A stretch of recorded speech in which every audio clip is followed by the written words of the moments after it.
after the losing the election, the lots of infights have started inside the TMC party.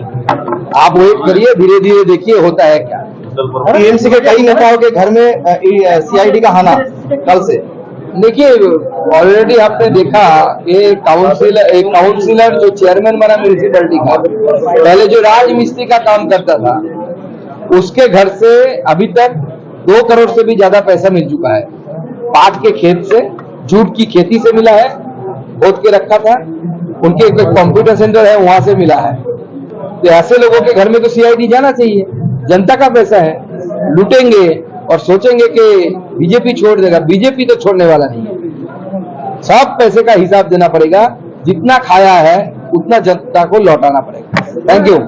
ছাত্র সংসদের নির্বাচন বহুদিন ধরে বন্ধ, কি মনে হয় ওটা আবার নতুন করে চালু করা প্রয়োজন? দেখুন, আমাদের যে শিক্ষামন্ত্রী এখনো আলাদা করে দায়িত্ব নেননি, মাননীয় মুখ্যমন্ত্রী দেখভাল করছেন।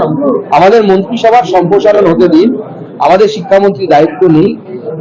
আমরা বিভিন্ন ছাত্র সংগঠনের সাথে আমাদের মাননীয় মন্ত্রী কথা বলে সিদ্ধান্ত নেব।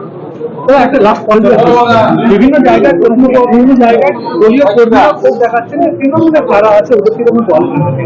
না, পার্টি তো অলরেডি ডিসাইড করে দিয়েছে যে কোনো তৃণমূলের লোককে দলে নেওয়া হবে না। তৃণমূল পচামূল নেব না। আমি যখন রাজ্য সভাপতি ছিলাম তখনই আমি ঘোষণা করেছিলাম পচা আলু আমরা নেব না। আমাদের যা আলু আছে ভালো আলু আছে, চিন্তা নেই।